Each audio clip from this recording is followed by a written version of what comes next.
Sa lahat. Walang tigil ang China Coast Guard sa panghaharas sa Panatag Shoal sa West Philippine Sea. Ang pambobomba nito ng tubig sa ating mga barko naulit na naman kanina. Kinundena na ng ilang opisyal ng ating gobyerno at iba pang mga bansa ang marahas na kilos ng China. May panawagan pang palayasin na ang ambassador ng China dito sa Pilipinas. Ang iba pang detalye, ihahatid namin maya-maya lang. Magandang hapon, Pilipinas. Narito na ang malalaking balita sa Frontline. Christmas convoy ng ating ito coalition hindi na tinapos ang misyon sa West Philippine Sea dahil sa panghaharas ng China. Pilipinang binihag ng Hamas na si Nora Babadilla, eksklusibong nakausap ng News 5 sa Tel Aviv. Ikwinento ang pagmamakaawa niya sa rebeldeng grupo. Pasahero ng bumagsak na eroplano sa Isabela, bangkay na rin ng matagpuan. Lola na nag-viral matapos madawit sa kaso ng SSS laban sa isang kooperatiba, nakalaya na pero matindi pa rin ang trauma. Pananalasa ng buhawi sa Tennessee sa Amerika sa pulsa video. 6 ang patay.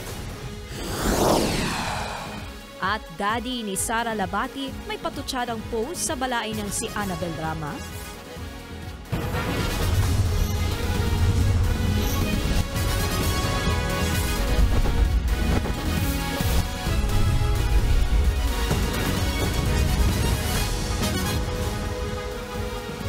Kapapasok lang na balita, nag-abort mission na ang Christmas convoy ng atin ito coalition sa West Philippine Sea.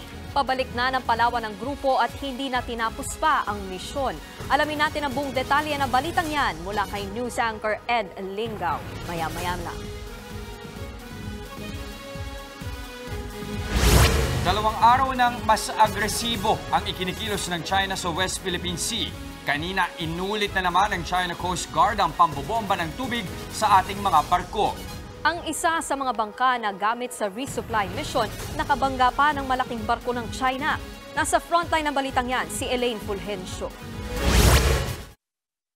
Malakas na hampas ng tubig ang natanggap ng BRP Cabra ng Pilipinas mula sa water cannon ng China Coast Guard sa Ayungin Shoal kanina. Sa video ng Philippine Coast Guard, kitang-kita kung paano binomba ng tubig ang ating barko. Sa gitna ng sabayang pagbuntot at pagharang ng China Coast Guard at Chinese Maritime Militia, dahil dito nasira ang mast o layag ng BRP Cabra na kasama sa resupply mission sa BRP Sierra Madre. Bukod sa BRP Cabra, hindi rin nakaligtas sa panghaharas ng China ang kasama nitong resupply boat na Onaiza May 1. Halos tamaan na rin ng water cannon ang bangka. Ilang metro lang din ang layo ng dambuhalang barko ng China sa Onaiza May 1. Kalaunan, nauwi yan sa banggaan. Binomba rin ang resupply boat na ML Kalayaan kaya nasira ang makina nito ayon sa ating Coast Guard. Kinailangan na itong hilain ng BRP Sindangan pabalik sa Ulugan Bay sa Palawan. Nangyari ang insidenteng ito 1 araw lang mula ng bombahin ng water cannon ng China ang resupply boats ng Bureau of Fisheries and Aquatic Resources o BFAR sa Panatag Shoal kahapon. Sa muling pagkundina ng National Task Force West Philippine Sea sa pambubuli ng China ngayong araw, kinestyon ng task force ang sinseridad ng China sa maayos at mapayapang dialogo sa isyu ng teritoryo. Hinimok din nila ang China na ipakitang responsable at katiwa-tiwala silang miyembro ng international community. Kinundi na rin ng Amerikang insidente. Ang agresibong aksyon anila ng China ay gumugulo sa kapayapaan sa Indo-Pacific region. Nababahala naman ng New Zealand sa paulit-ulit at peligrosong aksyon ng China sa mga tropa ng Pilipinas. Nananawagan din silang resolbahin ang issue alinsunod sa United Nations Convention on the Law of the Sea o UNCLOS. Ganyan din ang sentimento ng European Union. Hindi rin anila dapat pang-water cannon at delikadong maneuvers ang ginagawang aksyon ng China. Nananawagan din ang Finland ng pagrespeto sa international law. Nauna nang kinundina ni Senate President Mig Zubiri ang panghaharas ng China sa BFAR resupply boats kahapon. Hinimok ni Zubiri si Pangulong Bongbong Marcos na pauwiin na sa China si Chinese Ambassador to the Philippines Wang Xilen kasunod ng insidente. Giit niya, walang puso ang China sa pag-atake sa humanitarian mission ng Pilipinas. Kung dati ay pang-aharang lang at panghihimasok sa teritoryo, ngayon ay tahasan na umanong paglalagay sa kapahamakan ng buhay ng mga Pilipino sa dagat ang ginagawa ng China. Si House Speaker Martin Romualdez naman, iginiit na paglapastangan sa dignidad ang panghaharas ng China sa mga Pilipinong mangingisda. Nagbabalita mula sa Frontline, Elaine Fulgencio, News 5. Balikan natin ang balitang nag-abort mission na ang Christmas convoy ng atin ito coalition sa West Philippine Sea. Alamin natin ang buong detalye mula kay News 5 anchor Ed Lingao na makakausap natin via satellite phone. Bok, magandang hapon. Bok, linawin lang natin bakit nga ba itinigil na itong Christmas convoy? Okay, Jess, ito nga mukhang kanselado ang Pasko dito sa bahaging ito ng Pilipinas, at least sa bahaging ito ng ating exclusive economic zone. Dahil nag-turn back na 30 to 45 minutes ago itong ating Christmas convoy composed of yung MV Felix Oca at yung ML Chao Ki. Apparently, nag-converge kasi yung several Chinese vessels including two People's Liberation Army Navy vessels and one Chinese Coast Guard sa vicinity ng Felix Oca. So, nagdesisyon si Kapitan George de la Cruz na masyadong delikado kung itutuloy pa niya. Dahil unang-una, sunset na, paggabi na, lumubog na yung araw at hindi na lang yung ilaw na natitira. At maybe in 20-30 minutes, it will be dark already. So mas delikado pa considering na sinasalubong tayo ng Chinese vessels doon sa area. And ang dinig din niya kasi, there are several other Chinese vessels waiting for us doon sa Sabina Shoal, which is the entrance going to Ayungin Shoal. So ang feel niya there's a bigger danger of collision in the dark, lalo na mukhang medyo aggressive itong maneuvers ng Chinese vessels. For example nga, itong isang Chinese Coast Guard vessel, from our port side, we could see him from our, sa kaliwa ng aming barko, ang Chinese Coast Guard, dumaan sa aming kaliwa, lumiko, dumaan sa aming likod, tapos ngayon nasa aming kanan. So pinaikot-ikutan lang kami. You might say it's running circles around our ship. Pero Bok, ano ba yan? Meron ba tayong estimate in terms of distansya? Gaano ba kalayo doon sa barko ninyo? Yung pinakamalapit, at least na presence sa isang Chinese vessel? I'll just give you a rough estimate. Siguro mga 2 nautical miles thereabouts, 2.7 nautical miles thereabouts from us. Kanina, yung Chinese Coast Guard to our port side. Ngayon, I suppose it's mga 3 nautical miles na So, yun. In terms of relative distance, medyo malapit-lapit yan considering yung wala namang preno kasi yung barko So, you have to drift or stop. So normally the boats try to keep distance from each other. And secondly, medyo dumidilim na. So consideration din yan ng ating kapitan. Bok, Nikki here. Posible pa bang bumalik itong sige. sa dating ruta, itong Christmas convoy? No, unfortunately, hindi na. The decision was made by Captain George de la Cruz. Despite we could hear over the radio kinakausap siya ng ating Philippine Coast Guard.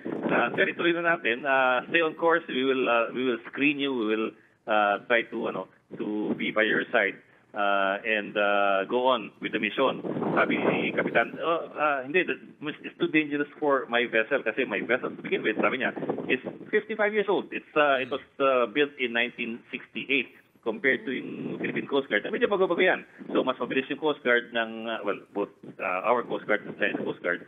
At we cannot just keep up with them in terms of speed and maneuverability. So sabi niya, kahit sinasabi ng Coast Guard natin na ituloy, decision ko to. Hindi ko itutuloy ito. Dahil responsable ako sa barkong ito at sa buhay ng mga taong nandito sa barko. Okay, nasabi mo nga kanina, Bok, around 13-15 minutes ago, bumalik na kayo. Gaano katagal ang aabutin bago kayo makabalik doon sa inyong pinanggalingan sa port, at may mga posible bang maging hamon sa inyong ruta pabalik? Hanggang ngayon, the Chinese Coast Guard vessel is still shadowing us on our starboard side. On our right side. Ando pa rin yung Chinese Coast Guard still maintaining its distance and still keeping pace with us. In other words, pagkamat nag-U-turn na yung barko natin, patuloy pa rin tayong sinasado itong Chinese Coast Guard. Hindi pa siya bumibitaw. And in fact, since we turned around already, the Chinese Coast Guard is now on the right side, near to Palawan than we are. Kasi we're around 90 nautical miles away from Puerto Princesa. So it's actually near to our territory than we are right now. So yun, it's shadowing us. Ngayon, ang sunset ngayon ay nasa aming likuran. It's, of course, the sunset setting to the west. And the west was where we were supposed to be headed with the mission. Unfortunately, the sunset is now at our rear, and that is a clear sign, I suppose, na we are headed home. And we have not been able to pursue the mission. Yes. Naiintindihan natin, Bok, of course, hindi na matutuloy yung mission. Pero originally, ang gusto nyo, mag-iwan talaga ng Christmas goodies para dun sa mga kapatid natin, doon sa Spratly. Ano na mangyayari ngayon dun sa mga ibinaon ninyo? I can only hazard a guess, pero I can imagine na ang gagawin nila is that yung ating population, I can imagine that what they will do is leave the Christmas goodies with the Philippine Coast Guard and Philippine Navy for distribution during resupply missions. Kasi we do have that naman regularly, although nagkapanggaan nga kanina, o pinagkakaan kanina, pero it does happen at least once a month. So I would imagine that they will still donate the goods to needy communities and needy soldiers and their families stationed whether in Pagasa Island or in Lawak Island, which is occupied also by the Philippines. So yun ang malamang na mangyayari doon. Okay, maraming salamat, Bok. Ingat kayo dyan. Muli, nag-uulat, Bok Ed Lingao.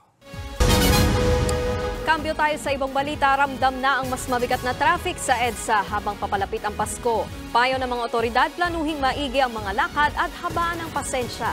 Nasa frontline na balitang yan si JC Cosico.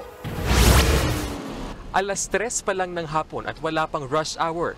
Pero usad pagong na agad ang daloy ng trapiko sa southbound lane ng EDSA sa may Nepaque Mart sa Cubao, Quezon City. Ang traffic na yan, abala na raw sa mga motorista. Sobra. Bakit po? Kasi imbis na mabilis lang kami makakapunta from point A to point B. Iinit pa yung ulo namin. Okay. Kanya-kanya tuloy sila ng diskarte para maibsan ang bagot sa traffic. Para kikinig na lang ng music para at least paano ma-relax yung pakiramdam mo sa kapag mag-drive mo, okay lang. Sa ngayon, sabi ng MMDA, nasa 400,000 ang mga sasakyang dumadaan sa EDSA araw-araw. Pero madaragdagan pa daw yan sa susunod na 2 weekend, partikular sa December 15 at 22. Isabay pa kasing niluwagan ng Land Transportation Office ang patakaran nito sa no registration, no travel policy. Kaya mas maraming sasakyan daw ang asahan sa lansangan. Payday yan ng mga tao. So maraming mga kababayan natin ang going for last minute shopping, maraming mga Christmas party. So definitely yung volume ng sasakyan natin dadagdag pa yan at we are expecting mas mabigat yan in the next 2 weeks. Kaya payo ng MMDA sa mga motorista, planuhin ang biyahe at habaan ang pasensya. We have to keep our composure dahil unang-una, pag umit ang ulo natin sa kalsada, magkaroon tayo ng enkwentro, magkaroon ng road rage, wala pong magandang mapupuntahan yan. Planuhin po natin na maayos ang ating mga pagpunta sa mall para kahit papaano hindi po tayo maipit sa traffic. So kahit papaano, hindi po magsasabay-sabay ang count po ng ating mga volumes ng sasakyan, even mga tao. Daang-daang enforcers naman daw ang kanilang ipinakalat para magmando sa daloy ng trapiko. Tuloy-tuloy rin daw ang kanilang clearing operations sa mga mabuhay lanes para magsilbing alternatibong daanan ng mga motorista. Kasabay nito, may mangilan-ngilan na rin tayong mga kapatid na maagang uuwi ng probinsya para sa Pasko at Bagong Taon. Gaya ni Aling Lourdes Reyes na uuwi sa kanyang mga kaanak sa Cabanatuan, Nueva Ecija kasama ang apo. Hanggang Pasko na kasi mahirap sa pera, pamasahe. Kaya inagahan ko kasi, aram mo naman, masiksikan, may apo ako dala-dala. Pabicol naman si Aling Rona del Rosario. Nang pagmagano na may Magmalapit na. Papasko, yung dati kasi pag umuwi ako, ang hirap. Halos abutin kami ng magdamag ng kahintay.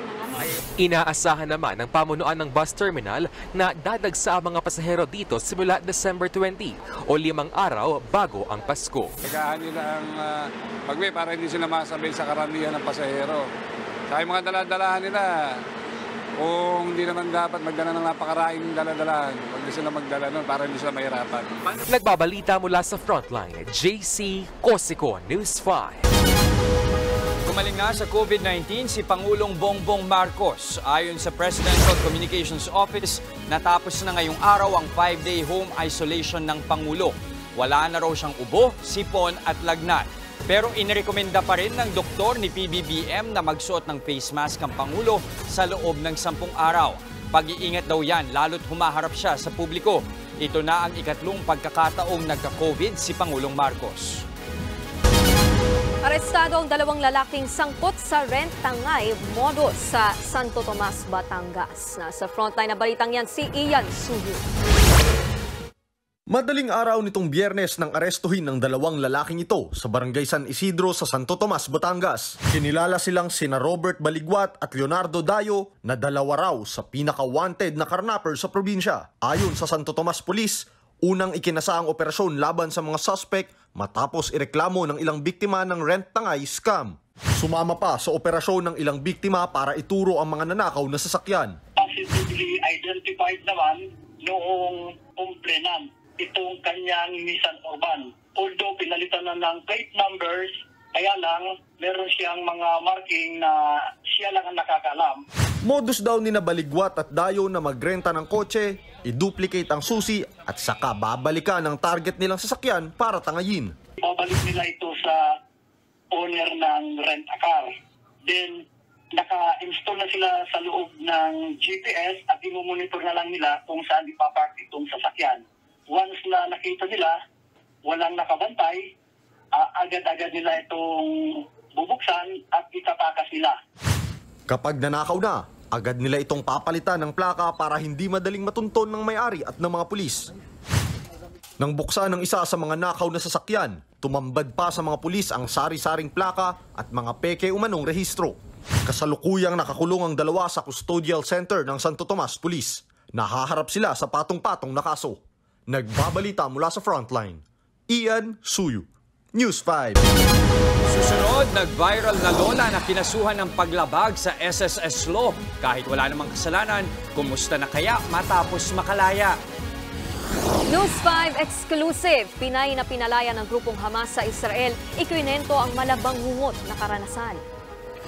At Catherine Bernardo, ikalawang Pinoy celebrity na may 20 million followers sa Instagram. Lahat na yan sa pagbabalik ng Frontline Pilipinas Weekend.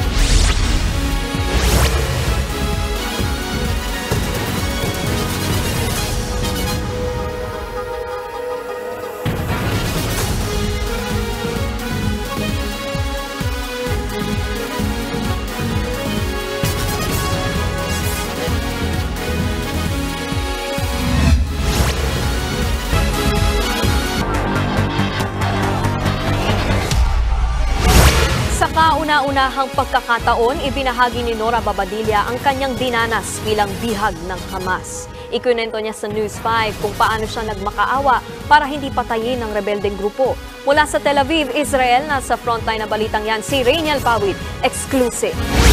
Mahigpit na yakap ang sinalubong ni Nora Babadilla sa News 5 nang bisitahin namin siya sa kanyang tinutuluyan dito sa Tel Aviv, Israel. Isa si Nora sa 2 Pinoy na naging bihag ng Hamas. November 28 nang siya'y palayain. Simula noon, tanging kaibigan at kaanak muna ang kanyang piniling makasama. Malinaw pa sa alaala ni Nora ang nangyari nitong October 7. Bibisitahin niya lang dapat ang ilang kaibigan sa kibbutz ni Rim nang biglang lumusob ang mga Hamas. Nagtago raw siya sa isang kwarto pero kinailangang lumabas ng masunog ang bahay. Binuksan ko yung bintana. Pagbukas ko ng bintana, tumalon ako. Pagtalon ko, nandun yung mga terrorist sa baba. Yun, tapos nung nakaumang na yung baril sa akin, sabi ko sa kanila, Pilipini, itong inaano ko, sabi ko, Pilipini, huwag niyo kong anuhin. Huwag niyo akong patayin, sabi kong ganyan. Para kay Nora, ang kwintas niyang krus ang nagligtas sa kanya. Ipinakita niya raw ito sa Hamas at pagkatapos magmakaawa, isinakay siya sa isang sasakyan patungong Gaza. Pagdating doon, ipinarada raw siyang parang isang napanalunang tropeyo. Yung baril nila, yung bang nagsiselebrate sila na may nakuha sila, tapos may mga dead body sa likod ng sasakyan. Yun, ganon. Hanggang siguro mga half hour kaming naglibot sa city nila. Doon na raw kinulong si Nora sa isang kwarto kasama ang iba pang bihag. Halos wala raw silang makain. Ang pagkain namin pita lang na may konting cheese. 3 kami kumakain. Bibigyan nila kami ng 2 pita. Sa isang araw, minsan may 2 meals, minsan isa lang, isang beses. Tapos binigyan kami ng 1 timbang tubig para maligo ba? Magkakasya ba yun sa 3 tao? Matapos ang 23 araw, dinala si Nora sa isang ospital. Hindi para ipagamot, kundi para ikulong ulit. Sa kabila ng tila pakikipagpatintero kay kamatayan, si Nora, dasal ang pinanghawakan. Pinagdadasal ko na sana sa Pasko makauwi na ako dito. Yun ang pinagdadasal ko lagi. Nasabi ko sana makasama ko pa nga si Ikso at saka makauwi pa ako sa pamilya ko. Hanggang sa magkaroon ng tigil putukan kasamang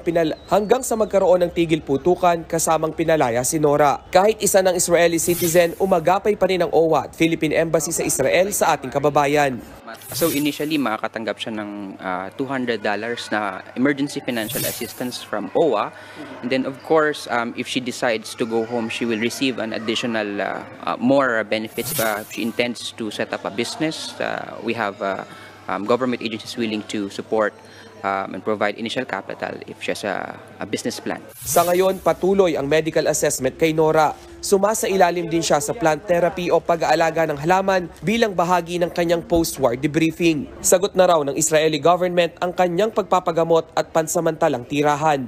Wala pang konkretong desisyon si Nora kung kailan babalik ng Pilipinas. Pero ayon sa 70 anyos na Pinay, uuwi siya sa bansa sa oras na handa at maghilom na ang trauma na hatid ng 53 araw na pagkakabihag sa kamay ng Hamas.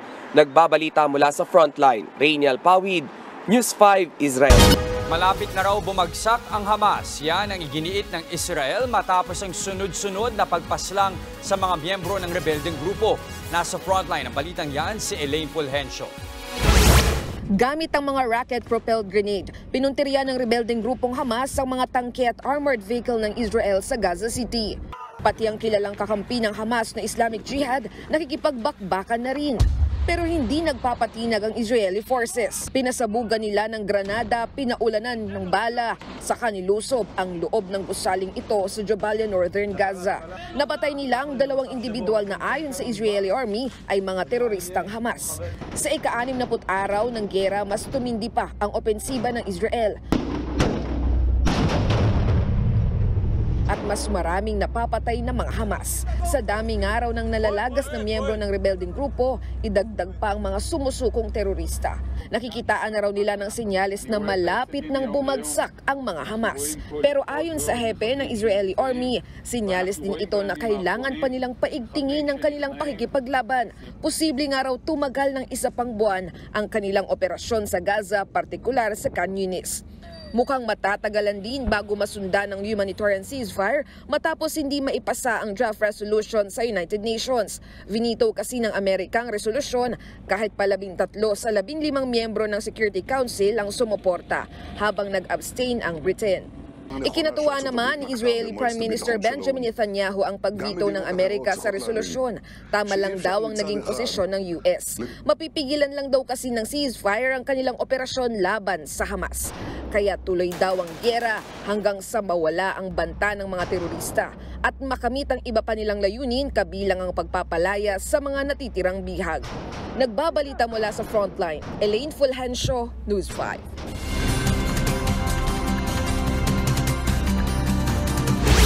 Mga kapatid, mainit na panahon ang mararanasan hanggang sa mga susunod na araw. Bunsod yan ang paghina ng amihan at paglakas ng easterlies o mainit na hangin mula sa Pacific Ocean. Kaya ihanda ang inyong mga payong at uminom ng maraming tubig. Pero kahit mainit, may mga tsansa pa rin ang pag-ulan dulot ng localized thunderstorms. Bahagyang maulap na papawirin ang may pulo-pulo na pag-ulan ang posibleng maranasan sa Metro Manila at malaking bahagi ng bansa. Susunod, 6 patay sa pananalasa ng mga buhawi sa Amerika. Pasahero ng bumagsak na eroplano sa Isabela natagpo ang patay. At NBA star Rip Hamilton bumisita sa bansa. Huwag kayong bibitiw, magbabalik ang Frontline Pilipinas Weekend.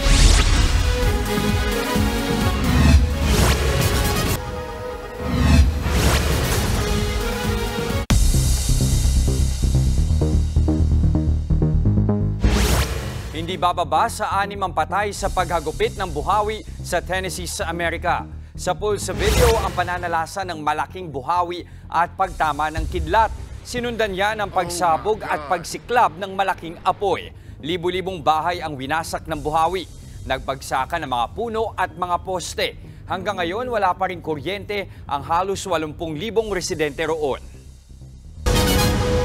Patay na ng matagpuan ang kaisa-isang pasahero ng eroplanong bumagsak sa Isabela. Pasado alas 9 ng umaga kanina nang makita ng K9 trackers ang bangkay ni Irma Escalante. 200 metro ang layo mula sa crash site. Unang pinaniwala ang buhay pa ang pasahero matapos makakita ng pansamantalang silungan malapit sa pinagbagsakan ng eroplano. Ayon sa mga otoridad na ipagbigay alam na sa pamilya Escalante ang sinapit ng 43 anyos na pasahero. Dadalhin sa Palanan Isabela ang bangkay ng biktima. Una nang na-recover ang labi ng piloto. November 30 na bumagsak ang sinakyan nilang Piper plane na pupunta sana sa Palanan Isabela. Hindi ito ang unang beses na may bumagsak na eroplano sa Isabela. Maliliit na eroplano ang pangunahing transportasyon doon dahil sa kakulangan ng maayos na kalsada.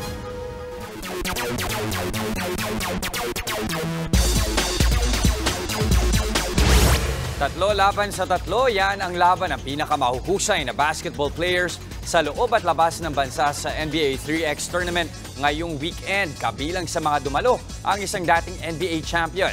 Live mula sa Pasay, nasa frontline ng balitang yan si Marty Bautista. Marty, big day for basketball fans. Kamusta ang basketball laruan ngayon dyan?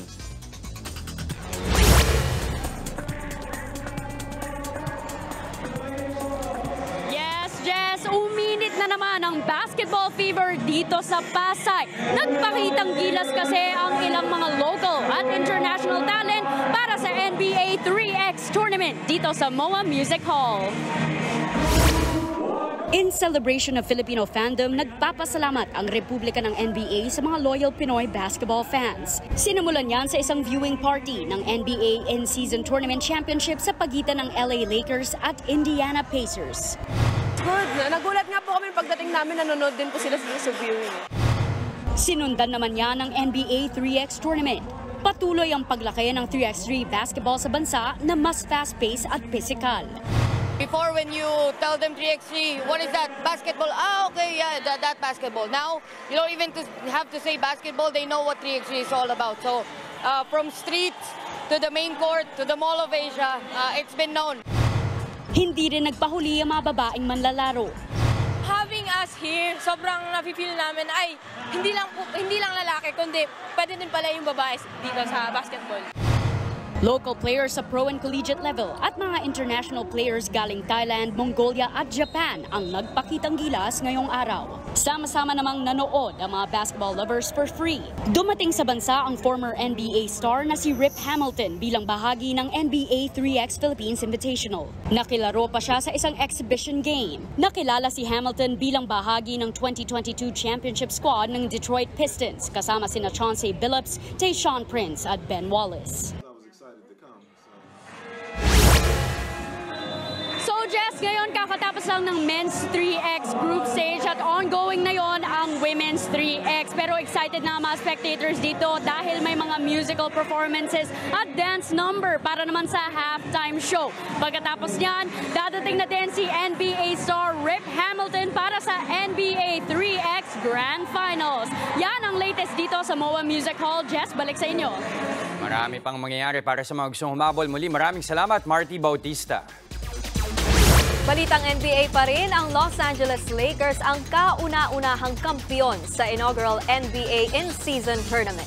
Yan ay matapos nilang lampasuhin ang Indiana Pacers sa finals kanina. Dominant performance ang ipinamalas ng Lakers sa pangunguna ni Anthony Davis na may monster performance sa kanyang 41 points at 20 rebounds.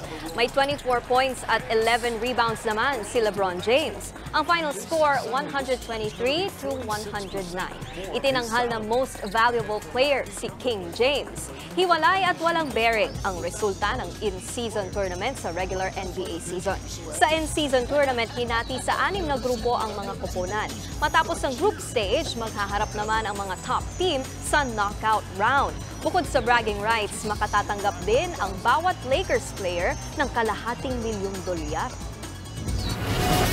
Susunod, nag-viral na lola na kinasuhan ng paglabag sa SSS law kahit wala namang kasalanan.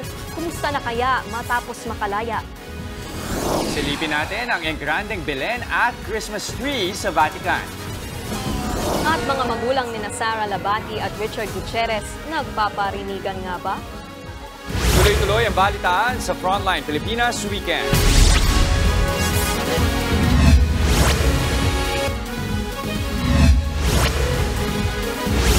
Nakalaya na ang lola na nag-viral matapos makulong dahil sa pagkakadawit sa kaso ng isang kooperatiba. Pero giit ng kanyang pamilya, ginamit lang ang pangalan ng matanda kaya nadawit sa kaso. Nasa frontline ng balitang yan si Faith Del Mundo. Maraming netizens ang naantig sa litratong yan. Isang lola na inaresto at ikinulong sa Digos City. Nadawit sa isang kaso ang 71 taong gulang na lola, pati ang 4 na iba pang senior citizen. Board of directors daw sila ng isang kooperatiba na inireklamo dahil sa hindi umano paghuhulog ng kontribusyon sa SSS. Ito kasing Badyang Multipurpose Cooperative. Employer namin ito since February 1992. Kasi minomonitor po ng SSS ang compliance ng employers, mga payment nila sa SSS. So, noong September 2022, nakita ng account officer October 2021 to August 2022, walang payment. So that's why po, nag-issue siya nagpadala kami ng SOA at sa billing letter. Pero ang mga senior citizen na nadawit sa kaso hindi raw marunong magbasa at magsulat. Kaya giit ng kanilang pamilya, wala silang kasalanan. Posibleng ginamit lang daw ang kanilang pangalan. Si Ma'am Girlie. Dumulog sa wanted sa radyo ang mga kaanak ni Lola Maria. Nangako naman ang pulisya na masusing iimbestigahan ang kaso. Pero kalauna ay pinalaya rin si Lola dahil nagbayad na raw ng kontribusyon ng kooperatiba. Hanggang ngayon, hindi pa rin nakakalimutan ni Lola Maria ang kanyang sinapit. Wala akong kain, wala rin akong tulog, ma'am. Wala naman akong kasalanan. Napakasakit talaga na kasuhan. Naiyak talaga ako kasi wala akong kasalanan. Nadamay lang ako. Ang bunsong anak ni Lola Maria na si Lomili, emosyonal din sa pang-aagrabyado sa kanila. Damang-dama pa rin ang hirap na pinagdaanan nila. Wala po talaga tumulong sa amin kahit yung assurance lang ba, ma'am, na sabihin nila na tutulungan namin kayo. Wala pa rin po silang appearance doon sa presinto para man lang umalalay sa amin, gumabay. Hindi biro yung naramdaman namin ng mga panahong nagsuot ng nagmagshot yung nanay ko na parang kriminal naman. Yun po yung hindi ko matanggap, ma. Hindi raw nakapagtrabaho sila Lola nang makulong. Wednesday dapat magtinda to. Wala kaming trabaho ngayon, kinabukasan wala kaming kakainin. Grabe nga, bala na ginawa. Nagbabalita mula sa Frontline, Faith Del Mundo, News 5.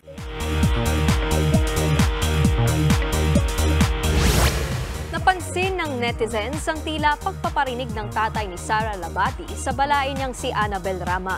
Kasunod yan ng maanghang na pahayag ni Annabel sa umano'y gumulo sa relasyon nina Sara at Richard Gutierrez. Yan at iba pang mainit na showbiz news sa report ni MJ Marfori. Tila may pahaging ang ama ni Sara Labati sa patutsada ni Annabel Rama kaugnay sa isyu ng umano'y hiwalayan ni Sara at Richard Gutierrez. Pinost ng tatay ng aktres sa IG ang picture nila ng Labati family. Nandun si Sara at ang dalawang anak nila ni Richard. Ang caption, ine-enjoy daw nila ang fam moment. At may pahabol pang, don't mind dogs barking. Say tuloy ng netizens, mukhang si Annabel ang pinariringgan. Matatanda ang nauna ng sinabi ni Annabel sa kanyang post na gumulo ang relasyon ni Sara at Richard nang umuwi sa Pilipinas sa mga magulang ng aktres. Kahapon, hindi kinumpirma ni Sara ang umano'y hiwalayan pero gusto pa rin daw niyang tawagin siya na Sara Labati Gutierrez. Queen Kath. Muli na namang umingay ang pangalan ni Catherine Bernardo. This time, para sa isang milestone. Si Kath na-reach na ang 20 million follower mark sa Instagram. Isang linggo lang yan matapos silang kumpirmahin ni Daniel Padilla ang kanilang breakup after 11 years. Si Catherine ang ikalawang Pinay celebrity na may 20 million IG followers matapos masungkit ni Ann Curtis ang unang pwesto noong isang linggo. The show must go on. Yan naman ang pinatunayan ni Darren Espanto nang magka-wardrobe malfunction siya habang nagpo-perform sa kanyang concert sa Qatar. Biglang napunit ang pantalon ng singer. Tinawanan na lang ito ni Darren at hindi na raw niya makakalimutan ang kanyang Qatar show dahil sa nangyari. Nagbabalita mula sa Frontline, MJ Marfori, News 5. Oh, Christmas is just around the corner. At pil na nga ang Pasko hanggang sa Vatican. At para pagandaan ang nalalapit na holiday season, isang nativity scene o Belen ang itinayo sa St. Peter's Square. Grande ang display kung saan ipinakita ang kapanganakan ni Jesus. Bukod sa display, meron ding higanteng Christmas tree. Napawaw naman ang mga dumalo sa pagpapailaw ayon sa Vatican. Naway magsilbi itong paalala sa lahat sa tunay na diwa ng Pasko. Yun naman ang kahalagahan mga kapatid, nun, kasi diba? nga, di ba, 15 days na lang, Pasko na. At yan ang mga balita mula sa Frontline ng Pilipinas ngayong weekend. Mga balita at impormasyong para sa may alam at may pakialam. Ako po si Nikki de Guzman. Kami ang inyong mga kasangga sa pagbabalita. Ako naman si Jess De Los Santos. Magandang gabi, Pilipinas.